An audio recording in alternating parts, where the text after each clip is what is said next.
Do you know the short form for it is or it has? Let's find out. What's the time? It's 3 o'clock.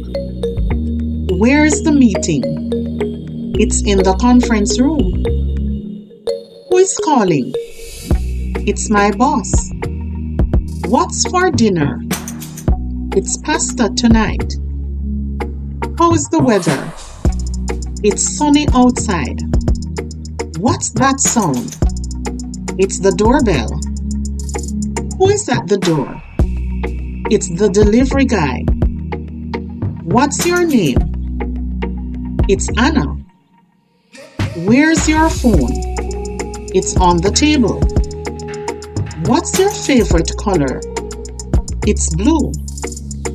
Where's the book? It's on the shelf.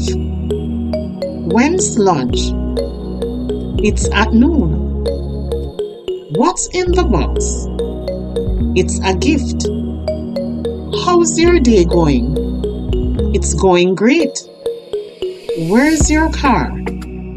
It's in the garage.